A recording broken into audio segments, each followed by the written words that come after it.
Sizcə, valideynlər övladları arasında fərq qoyur, yoxsa onları eyni sevir? Çox zaman seanslarda uşaqlar və ya yeniyetmələr belə ifadə işlədir ki, valideynim bacımı, qardaşımı məndən daha çox sevir. Bu həqiqətənmi belədir?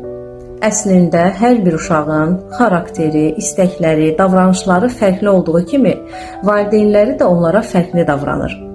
Məsələn, həddindən artıq sakit, özünü yaxşı aparan uşağı təriflədikləri halda dəcəllik eləyən uşağı daha çox danlayırlar. Bəzən də valideynlər uşağın bir davranışını qiymətləndirmək yerinə birbaşa onların şəxsiyyətini tənqid və ya təhqir edir. Məsələn, səni çox sevirəm, amma sənin bu davranışın yanlışdır demək yerinə sən çox pis uşaqsan, tərbiyəsizsən, axmaqsan, ağılsızsan kimi ifadələr işlədir. Və nəticədə uşaq mən səhv etdimsə, mən pisəm və məni sevmirlər düşüncəsində olur. Və belə uşaqlarda gələcəkdə özgüvənsizlik, sevgi ehtiyacı, aqressiyalar, depressiyalar müşahidə olunur. Bəzən uşaqlar dəcəlliyi tək ki valideynim mənə baxsın, mənə diqqət yetirsin deyə edir. Çünki mənfi diqqət bəzən diqqətsizlikdən daha yaxşıdır onlar üçün. Uşaqlar eyni sevilməyi istəmir.